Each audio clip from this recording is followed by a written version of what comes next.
Hay algo en los primeros 2 capítulos de la Biblia que los académicos llevan siglos debatiendo, algo que los creyentes generalmente no notan y que los escépticos usan como un arma. No es un detalle menor, es una pregunta que toca el corazón mismo de cómo fue escrita la Biblia y quién es el Dios que realmente aparece en ella. Hoy no vamos a esquivarla. Vamos a entrar directo al misterio de este porqué. Pero vamos a los hechos primero, en Génesis capítulo 1. Y dice el día 3 aparecen las plantas, día 5 aparecen los animales acuáticos y aves, día 6 aparecen los animales terrestres. Y al final del día, el día 6, el ser humano, hombre y mujer juntos simultáneamente. Ahora Génesis capítulo 2. Primero aparece el hombre, luego Dios planta el jardín, luego Dios forma los animales y al final la mujer.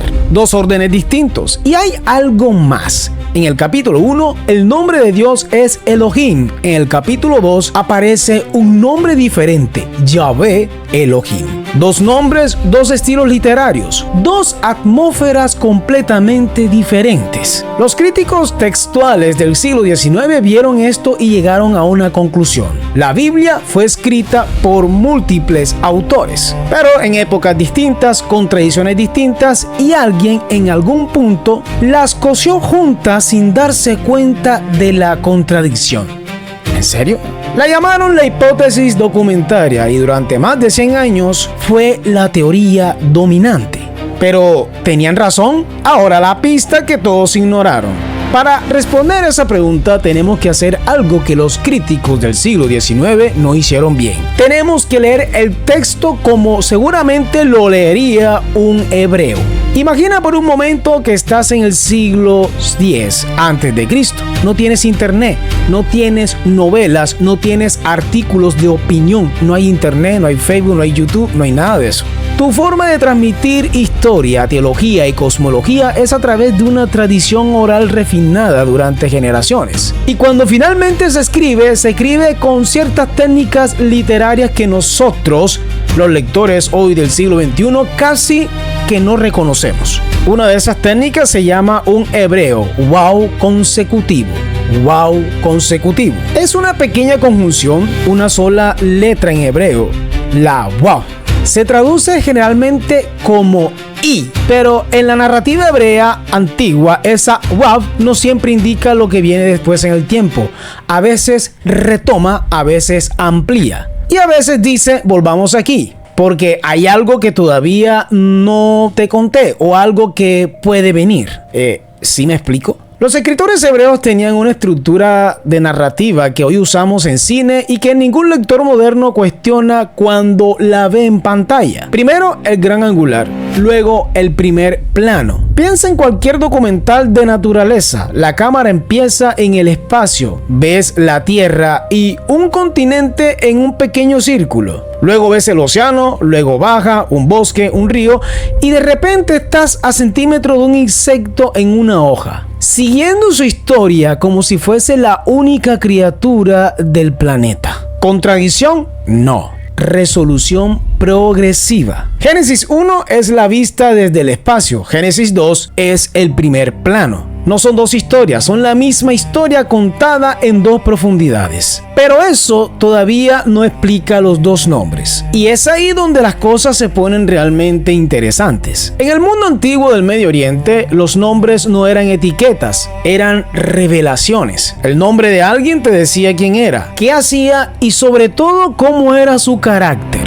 Y Dios, en el texto hebreo, tiene 2 nombres que no son intercambiables. Elohim, que es una forma plural, aunque en hebreo gramatical puede funcionar como singular con valor de majestad, lo que los gramáticos llaman pluralis majestatis. Viene de la raíz del poder, fuerza suprema o lo primogenio. Cuando Génesis 1 dice Elohim creó los cielos y la tierra, está invocando al Dios del cosmos, el que existe fuera del tiempo, el que no tiene origen porque es el origen, el que habla y la materia obedece. Y Yahweh, este nombre es diferente en todo sentido. Es el nombre que Dios mismo le reveló a Moisés en el desierto, desde una zarza que ardía sin consumirse, Elige Asher Eyehe, yo soy el que soy.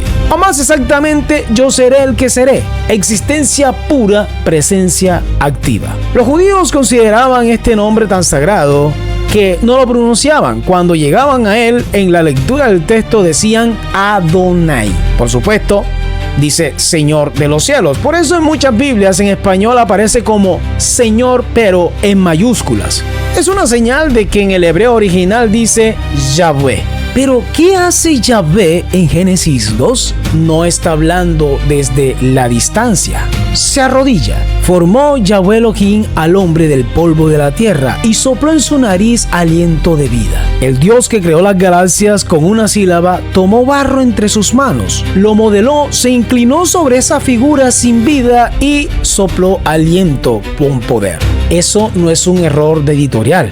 Eso es una revelación en dos momentos. Momento 1, el Dios que trasciende todo. Momento 2, el mismo Dios del momento 1, pero que desciende en todo. Es fascinante. Y la pregunta que el texto hebreo te está haciendo, sin decirlo explícitamente, es esta. ¿Puedes sostener las dos imágenes al mismo tiempo? Para entender cuán radical era esto, necesitabas saber cómo explicaban los vecinos de Israel todo esto. En Babilonia existía un texto llamado el Enuma Elish, el poema de la creación babilónica. En él, los dioses crean al ser humano de la sangre de un dios muerto, para que los humanos sean sus esclavos. El ser humano en esa cosmología no tiene dignidad intrínseca, es simplemente una mano de obra. En Egipto, el dios creador Atón o Pat crea el mundo a través del pensamiento y la palabra, pero permanece radicalmente separado de su creación, distante e inaccesible.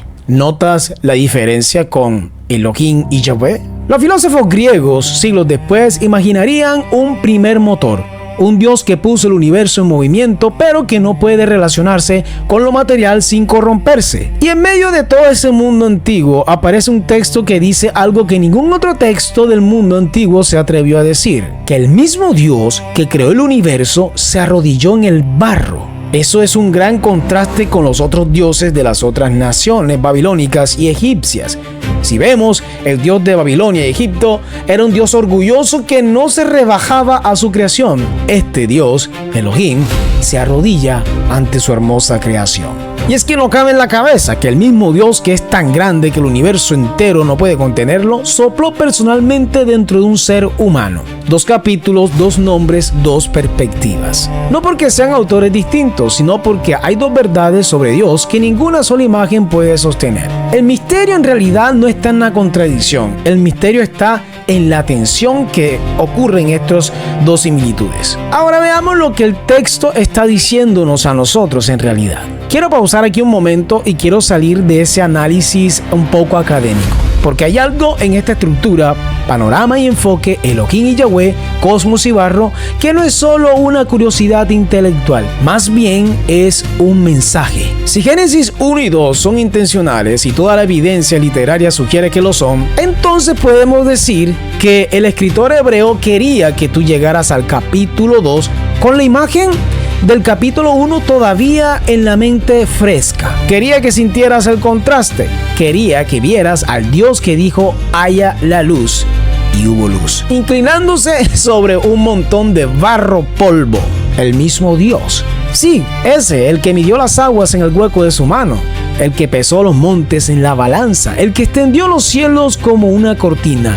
Ese mismo Dios tan poderoso fue el que se humilló, bajó, se arrodilló y sopló vida en un barro. No porque necesitara hacerlo así, sino más bien porque quiso. Ahora, hay una palabra en teología para esa cercanía: inmanencia. Y hay una palabra también para esa grandeza: trascendencia. Y la tensión entre las dos es literalmente el corazón de toda la teología bíblica. Dios no está tan lejano para que no puedas conocerlo, pero tampoco está tan cerca para que puedas domesticarlo. No sé si entiendes el contraste. Y eso cambia como te lees a ti mismo, porque si fuese formado por las manos del Dios que diseñó el universo, entonces el polvo del que estás hecho no es ordinario. Ahora la pregunta que queda. Los críticos del siglo XIX tenían una pregunta muy legítima. ¿Cómo puede un solo texto tener 2 versiones de la misma historia? Y durante más de 100 años la academia respondió: porque lo escribieron dos personas diferentes. Pero también hay otra respuesta, más antigua, pero también más extraña y más incómoda. Que quizás ninguna sola imagen de Dios es suficiente. Quizás se necesitan dos capítulos, dos nombres, dos perspectivas, porque el objeto que se está describiendo no cabe en un solo marco.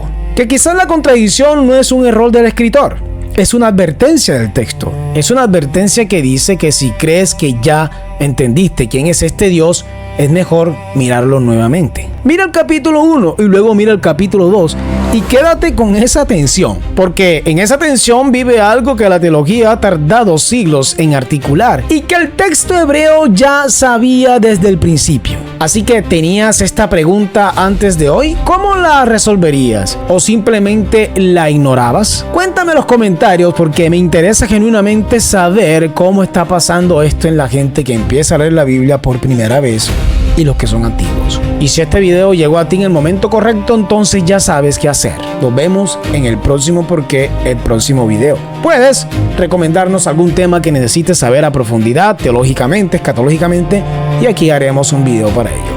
Gracias por reproducir, gracias por ver, no te olvides de seguirnos. Esto fue Polo a Tierra. Bendiciones.